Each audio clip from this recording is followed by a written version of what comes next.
Welcome back. The next company on our radar is, excuse me, MTAR Technologies.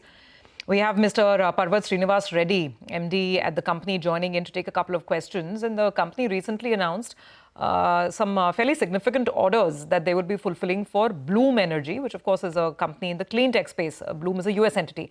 So the three talking points: we want to understand the scope of these new orders, the outlook on the rest of their businesses as well, which includes areas like nuclear science as well as defense, and the overall impact of US tariffs. Mr. Reddy, thank you so much for joining in. So let's start with these new orders, about 380 odd crores.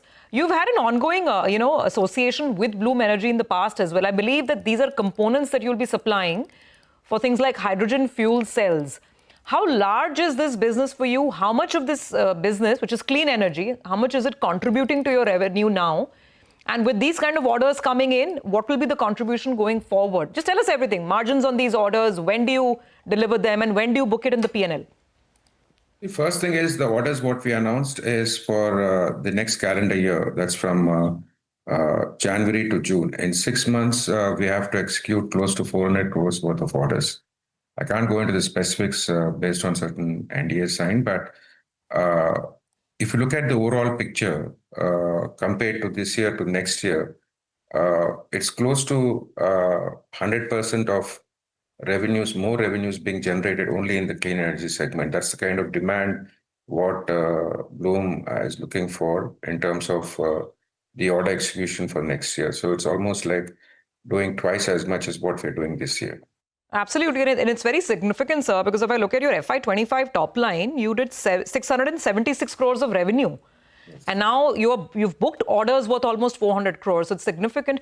These will be executed over what time frame? So just trying to understand whether it's more over FY26 or FY27. It's, as I said, it's over 6 months period from January to June.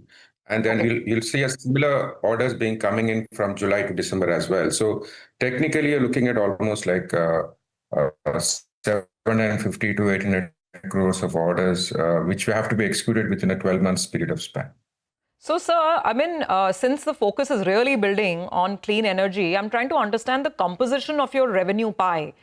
Will it then be predominantly clean tech, or will your defense business, space business, nuclear, will they keep pace? I'm just trying to understand the revenue mix, say, 12 months down the line.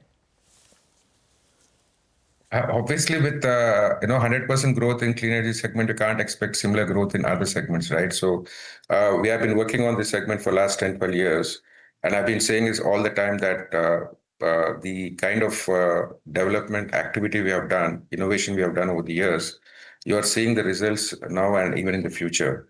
But not that we are doing extremely well in nuclear as well. We're expecting huge orders coming in from nuclear division as well. And that's something we are looking forward to because we have enough technology and capacity to handle that as well. So I think overall, if you look at it, the growth in clean energy segment is very rampant. But we also will have it cannot be as rampant as clean energy, but there will be a substantial growth in nuclear segment as well. Nuclear is also clean, right? On a lighter note. Yeah, on a lighter note, yes. Sir, morning, Prashant here. You did what, 700 crores in revenues in 25, FY25? Yeah, we did about 675 or 680. Yeah, 676 or so. What is, say 2 years, so forget 26, 27, 28. What kind of numbers do you have in mind, sir, with all of this sort of coming together? I mean, we should cross beyond 27, 28. We should be going beyond 1,500 to 1,600 crores very comfortably. The way we are looking at the kind of orders that we are getting and the kind of innovations that we have done, not only in clean energy segment, but also in nuclear and aerospace divisions as well. So we'll go close to that mark. Yeah. So almost basically next 3 years, you're talking about not 3 actually, 2.5 now, half the year is done for 26. You're basically looking at almost 2.5 times growth.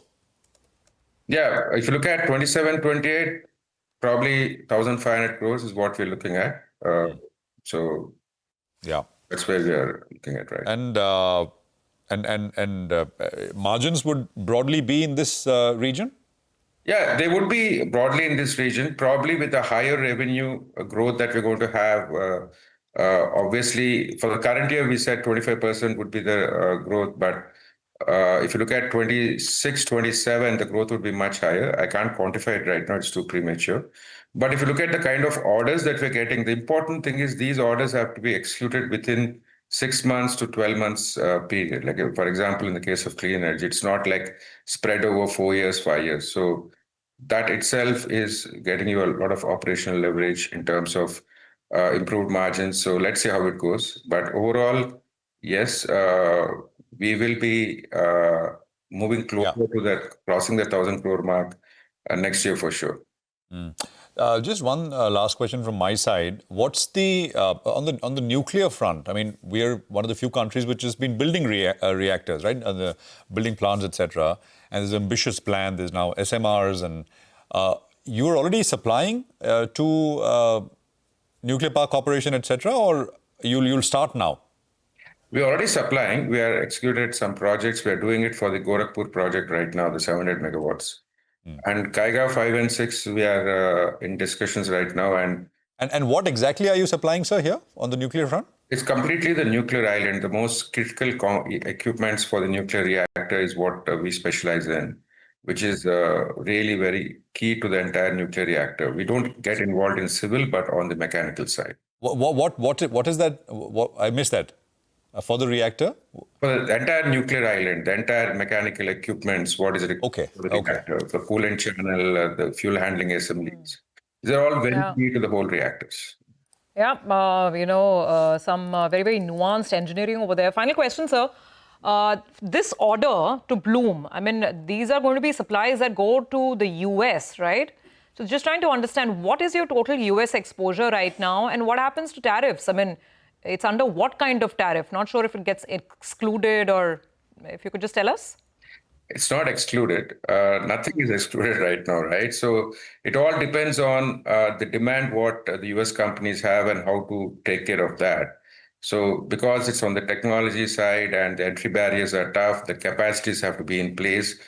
These things don't take, doesn't happen overnight. It takes 3-4 years or 10 years for people to even think about this. But the components that you will ship, they will, for now at least, they will attract 50% tariff, right? They will attract 50% tariff. Yes. Got it. But it's such a strong sign, right? If there are, if there is precision engineering, if products and services from India are top notch, then there is a demand. Where there's a demand, I mean, the products are going even at 50% tariff. Thank you so much, sir. Great conversation and good luck to you, for all of those plans.